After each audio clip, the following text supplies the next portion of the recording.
All right, guys, we're going back into another garage today, and virtually, that is, of course. So I'm going to be sitting down with Eric, and we're going to be going through his garage condo that he's building actually here in Florida. So we've been working with him on the design, and we're really going to talk about like the cabinet array and the lighting and stuff was a big thing that we talked about. So we're going to jump in with him and kind of just go through a little bit of the design process of some of the things in particular that we thought about. So it should be pretty good, and hopefully we get some good conversation and some good information out of this.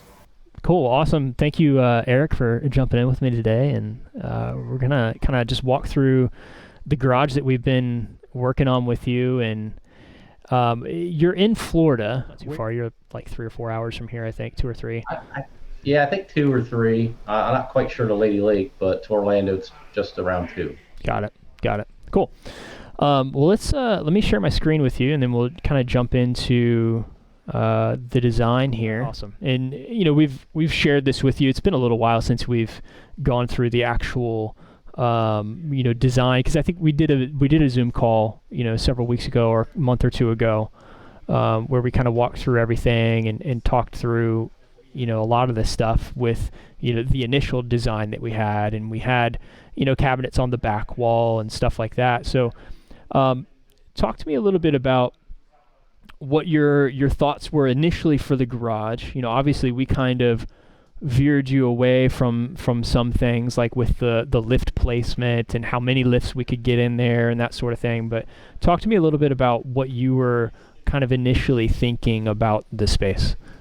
Yeah, I think I don't think we recognize how big some of the footprint of the items are, like the lift or whatever, right? So in my mind, I wanted to move my office there and work with my office there on the mezzanine. Right. Have a little kitchen area up there so I can because I work long days, so it made the most sense to kind of be able to prep food and whatnot. Yeah. And then downstairs, I was like, I want 2 lifts, and I want all these cabinets and all these tools and all the fun stuff, and I want it OG style. And then you start putting it in there, and you're like, oh crap, I don't think we can do 2 lifts. Yeah. I should have bought a bigger unit. I don't have enough room. Yeah, because I remember initially we kind of had this. You had this idea of having a 2-post lift over here by the stairs, and then we were going to do a recessed lift to the right of that, and then cabinets as well. And even in our initial meeting, I was looking at your little the idea that you had, and it's like, I don't think it's going to work. And we talked about that, but I think what we ended up with is in the end really cool. And I'd even had the idea of, okay, well, maybe we don't do any cabinets along this right wall. That'll free us up for some space a little bit in the main area. And we did initially have a design where we had lift over here by the stairs, and then we had the recessed lift actually kind of like almost kind of up into the right a little bit, so that we'd have enough room working around it.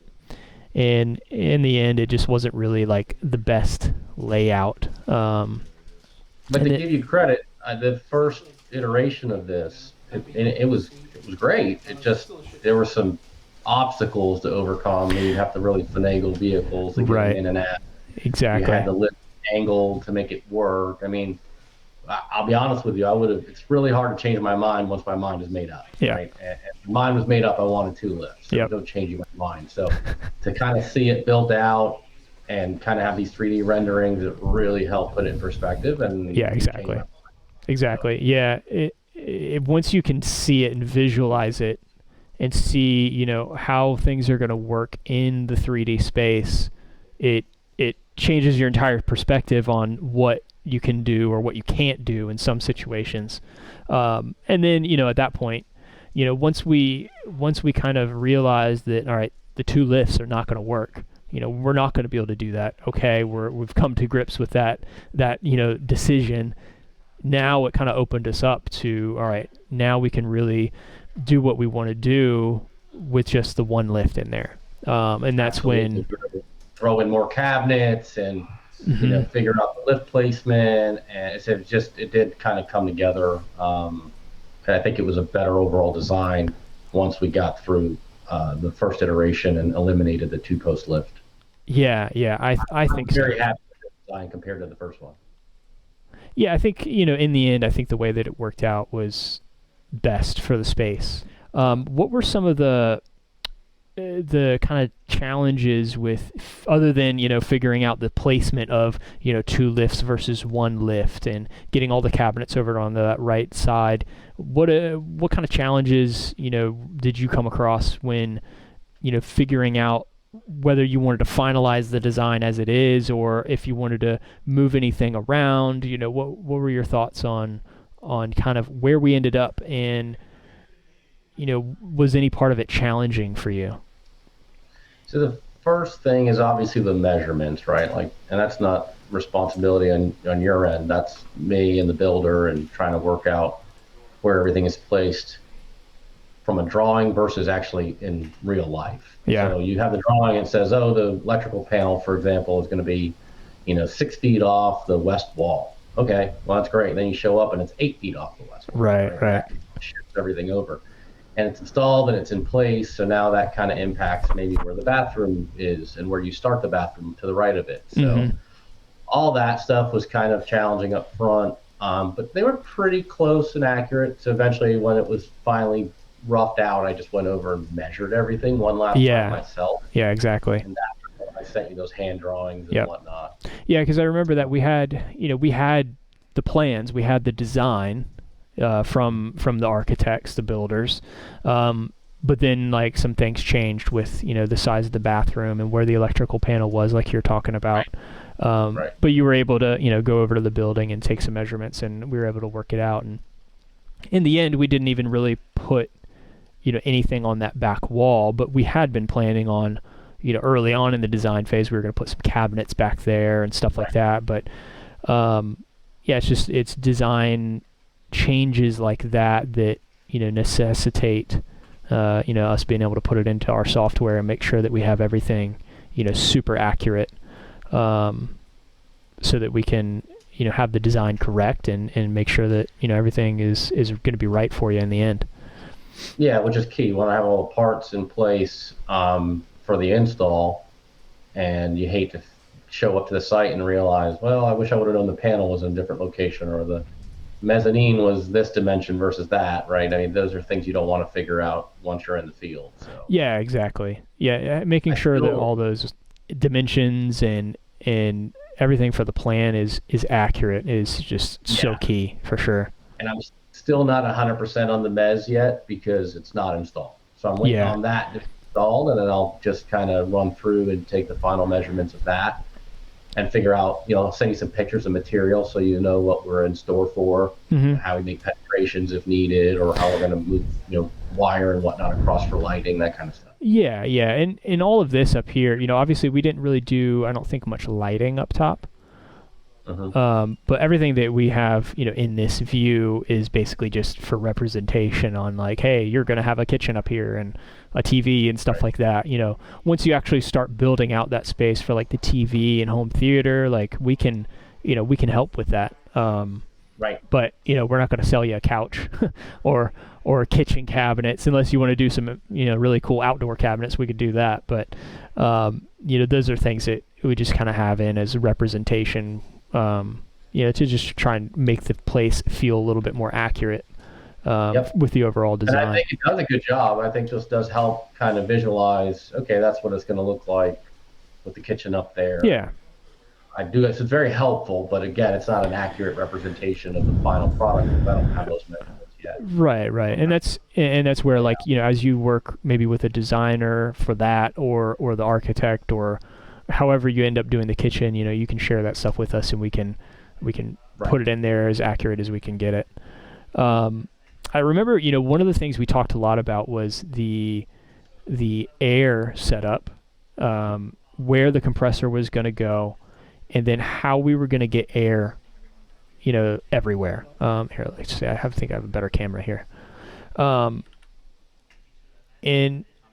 one of the things that I can't remember if it was you or I that, we wanted to put the compressor under the stairs, and that kind of posed some challenges on like, how are we going to get air everywhere we need to go? We know how to get it, kind of up the wall, and we can kind of track underneath the mezzanine and stuff. But then, if we're going to have a air reel over here, it doesn't really make sense to bring air all the way over here, go up all the way, and then back over across and all that stuff. It'd be a ton of pipe, just for one air reel basically. And so what we ended up with was the air reels up here, or the air and power reel up connected to the mezzanine. And then you told us that these stairs are going to be open.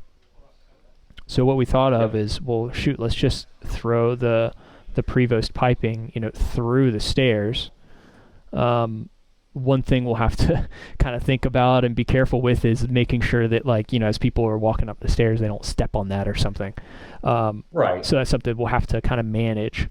But I think it'll be, kind of a cool look, to have like industrial, Prevost blue piping going through and stuff. And it's Yeah, I like it. I do like it. And I will say, I mean, at first I was going to let you take credit for the compressor under the stairs, but then I realized you were actually saying it was a complexity or added complexity. So I'll take the blame for it. I was trying to get it out so I could get more cabinets in play. I didn't want it standing up, somewhere else. Yeah. Like if we had done a vertical one and put it in the corner over here or something like that, it would have, taken away from the storage space. So I figured under the stairs is going to be the least used area probably. Right. More for storage than anything else. So why not put it there? Yeah. And the piping and plumbing to get it across and over to the front as well. I kind of just let you handle that. So in all fairness, I kind of dumped that on you. No, it's fine. That's what we're here for. And I think it is kind of cool how we decided to bring the piping over and then down into the cabinets, and we're actually going to do, the real cabinet in one of these 360s. I can't remember if it's left or right. It's in the technical drawings, so but nice. I love that look and that function there is going to be great. Yeah, it's just enough space to be able to do, the air reel and the power reel, which will be able to service, this entire side of the car. And then we've got this air reel up on the mezzanine for, this entire area. And then we've got the one, there we go. We've got the one by the front door, which can, service the back of the car as well as reach outside, for filling up tires and stuff like that. So plenty of air access, which is I think it's good nice coverage. I know a lot of people want to hang things overhead, and I get it, but it gets tough with overhead doors and fans and lights and all that stuff. So yeah, I think this was the best solution for the combination of variables that we're dealing with. Right. Yeah, I think the way it worked out is pretty good. And then, audio was one of the other big things we talked about, and trying to figure out, okay, well, do we mount speakers up, kind of on the mezzanine? I think that was when we originally had the design going and we had the two lifts and stuff like that, we had talked about putting them, up there like that. And then because of the way the cabinet array changed, we did it this way, which I think, in the end probably will work out pretty good, because then we can get sound into this area. I think you said that this is going to be kind of like, maybe a hangout area, underneath the mezzanine. Yep. Maybe do I was gonna a pool table or something. Yeah. Yeah, like a table couch kind of thing down there, and then up top would be my office and the kitchen. Yeah, so having the speakers over on the sidewall now means that we can fill the space a little better, I think. And this is kind of interesting how we did this over here, the subwoofer, because you have so many cabinets that we don't have any floor space for a subwoofer. But right here next to the bathroom door, we have this light that's going to be up here and basically be able to shine right down on the subwoofer. You can put, maybe some art on the wall or something like that, and then it kind of just becomes like, a nice little spot for the subwoofer right there, and you can display your, Dynaudio core sub for the world. Which should be on display, right? Yeah, exactly. So, Now, don't count me out on home theater, right? Because if I do that lounge area with a TV on that wall or something, I may need some surround. Down here. Yeah, for sure. We could do that. That would be awesome because we're, with Destination OG stuff, we're going to be breaking more into the home theater, side of things, which, I mean, we already can do anyway with NAD and then Dynaudio, and now we've got SVS subs that we're going to be able to, launch here pretty soon probably. So, yeah, we can build it out for sure. What about lighting? So lighting, that was one of the things we talked about a lot, and we ended up doing these, the can fixtures underneath. I can't remember now actually if we did. Let's see, did we do DMF or did we do the CR6Ts? I want to say I thought we did DMF. Yeah, we did. Yep. Yeah, we did do DMF, and then if you want to do the black ceiling under there, like we've put in the design, we can do the black trim rings and stuff like that, which are really cool. It's nice being able to have the normal true version of the DMF that's not a retrofit, because then you end up with this nice, really compact, trim and housing and everything that you don't have to have the big weird. 6-inch version that's kind of large, and then you've got the tiny little light inside, so it just all flows together a little better, I think. One of the things I got a question for you there, though. Yeah. What happens, right, in the event that the mezzanine is just like a open space, the rafters are exposed and all that stuff? Can we still do those? You can, yeah. It might be a little different. Like we might want to go with a different housing for them. Okay. And then it might make sense to kind of, wherever you do have a light, kind of trim it out, with not necessarily a box per se, but kind of provide a kind of a flat surface around the light, so that way it's not just hanging in the ceiling. The other thought too, we could do some kind of hanging pendant up in there. DMF has the DCD. I think it's the DCD or the DCC lights that are kind of like a pendant style. It's like a tube. That's a good option. Yeah, so we could do stuff like that. They've got also the more kind of industrial. I think that's the DCD. The DCD3 or the DCD4 series. Is a little bit more industrial, higher lumen output at 3,000 lumens, so we could probably do less lights and have fewer. That way you're not having like a bunch of exposed things all over the place. So, depending on how your ceiling goes and what it ends up looking like, if you do exposed or finish it off with drywall, we can accommodate, I think, whichever way you want to go with it, for sure. Yeah, I'll see. Once that starts to get built, the mezzanine, I'll send some pictures over and kind of we'll pick it up. That conversation will pick it up. And it is going to be steel construction, I think, right? Or is it correct? Yeah. Okay. It's steel construction, and then I think there's a wood underlayment. For the flooring. Yeah, for the floor. Yep. Okay. Yeah, we can kind of tweak that as we go, which is nice. One of the things we talked about too with the lighting was, the DMF lights max out at 4,000 Kelvin, and I think what we decided with the LS series was we were going to do 4,000 Kelvin for that as well, so that way everything would match. We kind of talked about that. Like, Matt is not really a fan of 4,000 in the garage. He would prefer to have 5,000. I would too. I think any of us would in a garage. But then you have to compromise. Well, if you want to have other lighting in there as well to be able to have the ambiance and stuff, sometimes it does make sense to kind of make that concession that, okay, well, for the linear lights, we might as well do 4,000 as well. That way we're not mixing color temperatures and stuff. Right. And then, with the whatever lighting you do up in the office area, you'll be able to stick with that warmer 4,000 Kelvin that's nice and, cozy and stuff. So I think it'll be fine. We have 4,000 Kelvin here, and in the office that I'm in right now, and it's fine. It's definitely more yellow if like you're in the garage and you come out of the garage into it.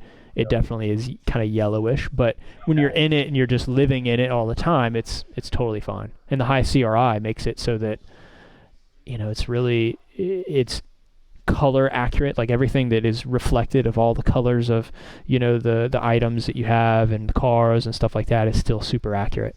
So it's not like everything has a super yellow tinge to it or anything. So which it's funny you mentioned that, because like the Destination OG videos, you can see the yellow tint to all of the video. I know the colors too drive some of that on the walls and yeah. But then you see what they did in the garage, where they just put in this same lighting in the garage, and what a difference, right? A little bit of paint and some lighting, and you get the true color. So exactly. It makes a big difference. I just have also, I think like a lot of viewers probably, have purchased those cheap 5,000 Kelvin or 4,000 Kelvin bulbs. I'm not quite sure what a true 4,000 Kelvin looks like, so I may drive down.